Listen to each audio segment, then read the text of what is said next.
Hi, I'm Joanne Banko, author and educator at letsgosew.com. Today I want to help you bundle up baby in this great terry and double gauze fabric, soft, comfortable little baby cape. Perfect for after bath, just cozy up your baby. So let me show you from the very beginning how I got started. I made my own pattern, and yeah, you could draw the actual measurements that I'm going to give you right onto the fabric, but I don't know about you, I like to make a pattern for something that I'm going to use repeatedly. It ends up saving time, so I grab pattern tracing cloth, draw exactly what I'm going to need, mark it, store it, put it in a, in an envelope or your file cabinet, and then that way you've got it ready to go when you're ready to make a baby present. So what I did is I started by cutting a rectangle of, actually square, 30 inches by 30 inches, and then rounding off the corner. So rounding off corners, a common tool we use for that is a little luncheon plate. It certainly works. If you don't have something that's the right size, then you could use a compass as well. But the thing you want to be concerned with here that you want to remember is you want a gentle curve, because what I'm going to show you today is some variations for this, but mainly how to finish this with a really nice custom bias binding that matches the terry made from that same fabric. So in order to do that neatly and easily, you want to have a decent curve and not have anything too sharp, because this just makes it a whole lot easier to sew. So I think my plate measured 8.5 inches, so that's just about the perfect size. So I've rounded all that off, and then I can take that one and put that away.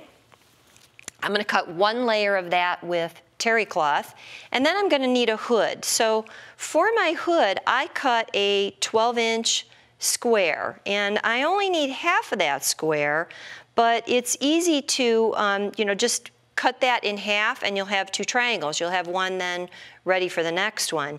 You'll see when I show you another variation why we actually want a whole square for that. So let's talk about making the actual trim. We're going to start with, again, the same fabric that I'm using for the hood that I would cut from this square, and then just simply fold double, and then I don't know if you could see that curve matches that curve. So I've got the same rounded edge there that's going to go where my rounded edge is for my rectangle. And I want to cut custom bias to make custom bias binding. So I'm going to start with a nice section of fabric. This fabric is very kind of like rippled as a natural effect. It's got a natural little pucker to it.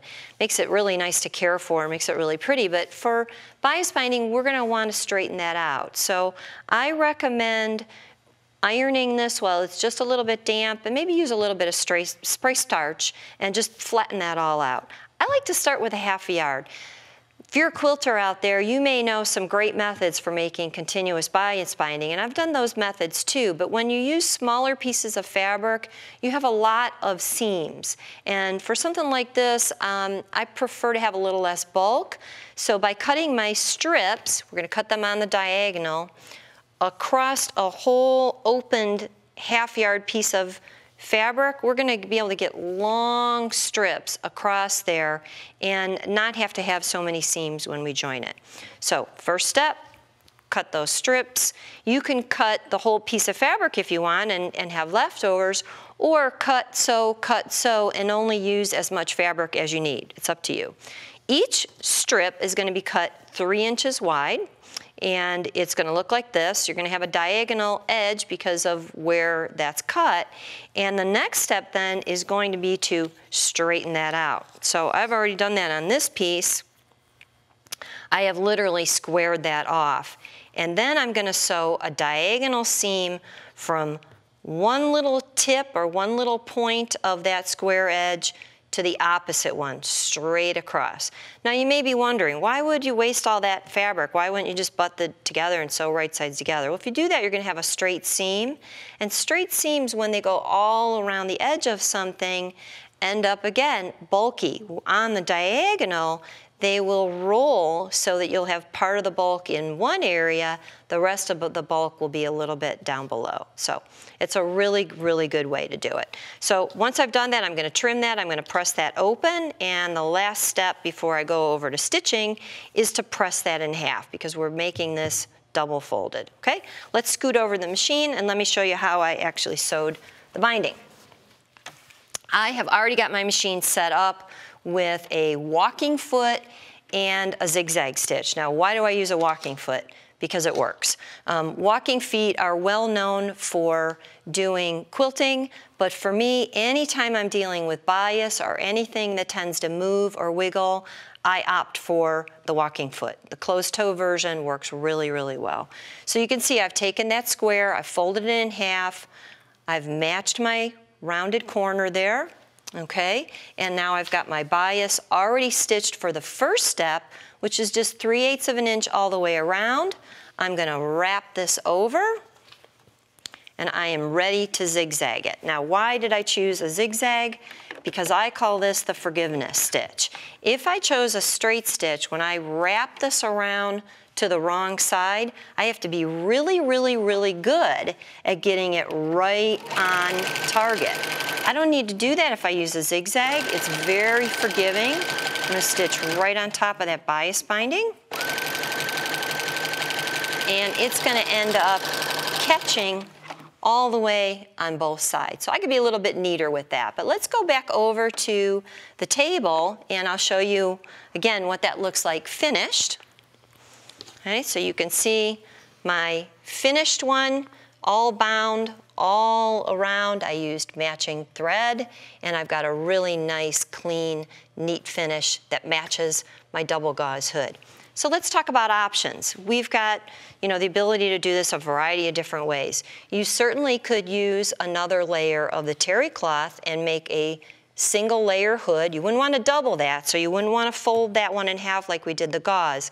That would give you 3 layers here. That'd be a little bit too bulky.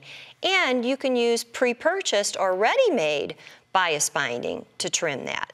Another option that I really love is doing machine embroidery. This way you can really make your baby a star by embroidering Star Baby. You can do that in software. So let me switch over to the computer and just show you a few little special features that we have here. I've already brought up an embroidery design, and I have added something using one of the tools in this software called Nap Control. Okay, let me undo it and then redo it so that you can see what happens. When I select this design, it's going to tell the machine, or tell the software rather, that I want to deal with that whole piece. I simply then can touch Nap Control, and I can change the distance of that.